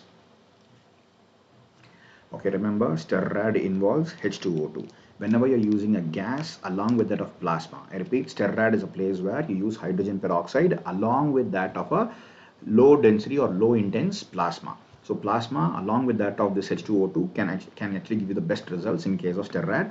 This is very useful in case of those sterilization and disinfection of those metals or compounds which are sensitive to heat and moisture. If you are actually having any kind of material who's supposed to be sensitized and sterilized and sanitized and disinfected, if that material is heat and moisture sensitive, it can be destroyed, then you are not supposed to use them. In that area, hydrogen peroxide plus mild intense plasma can be used. That is called as STERRAD. Okay, so this is the leaderboard. Have a look at it. Many of you have given the right answer here. So Surya, Bill, Swaminathan, Divya, Nandi, Salman, Transposon, Vidisha, Sanmati, SH. Okay, so we are going for one last question for the day. You have done a great job, people. Come on. Answer fast to get more points. HIV sentinel surveillance is used to calculate what? Medicine, PSM and microbiology. Detection of high risk group, prevalence, monitoring the disease trend, detection of incidence. Think twice before you answer. Simple question, but there is a small trick. Come on, people.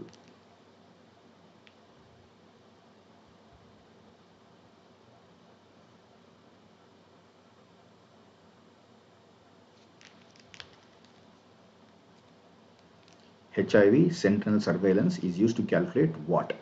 HIV sentinel surveillance is used to calculate what?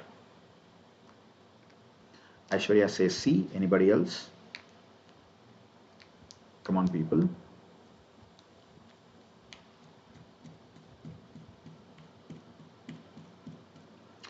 Okay, so yes, 17 have given the right answer. The answer is monitoring the disease trend.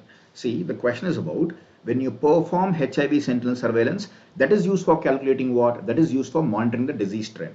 But how do you perform the HIV sentinel surveillance? By going for the high risk group detection, by understanding the prevalence and also the incidence. So you go for incidence and prevalence. Using that, you will be able to perform the surveillance, and that surveillance is useful for monitoring the disease trend. This is how you could come to the right answer. Okay, sorry for those people who made a mistake in this area.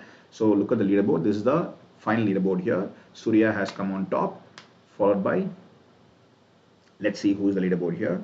Yes, done in high risk people. Surya, Bill, Nandi, Swaminathan, Surya, Divya, Salman, Transposon, SH, Bidisha and Sanmati Karthikeyan. You all have done a very good job, and I'm really proud of all of you. You have sit together tightly for the last 1 hour 50 minutes. That's an amazing gesture from your side. It shows your interest. Thank you very much, people. Do you have any other request to make from me? Do you have any requests from me?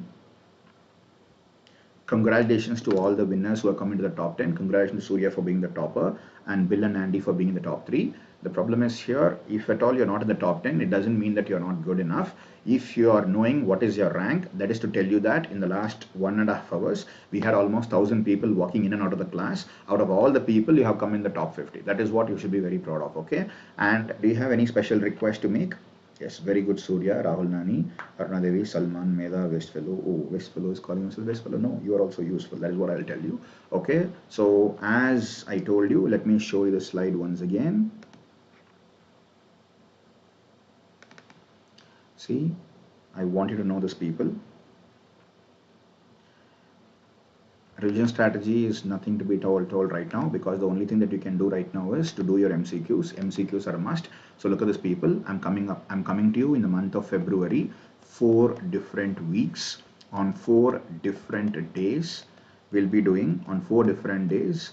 We'll be doing all subject MCQs on quintessential topics. One in lung and TB, one in HIV, the one in CVS, the one in CNS. So we'll be collecting MCQs from all the different subjects. We'll do a quiz contest like this, and all the sessions will be at 7 p.m. I hope this will be helpful for you. And for all those people, Telegram channel, can search for it as Dr. ASM's Forum for Infections and Biochemistry. I'll be able to Dr. ASM's Forum for Discussion Forum. You can search for it. I'm not supposed to post it here. So I'm really glad all of you have been here for a long time. Thank you very much, people. And if you like the session, please put a thumbs up for this video, which can help this video be seen by many other people. Okay, thank you very much. I wish the best for your exams. I'll come back to you in February with 4 such sessions on YouTube and many more sessions on the Unacademy app. Thank you very much. Good night, people. All the very best for your preparations. Have a good night.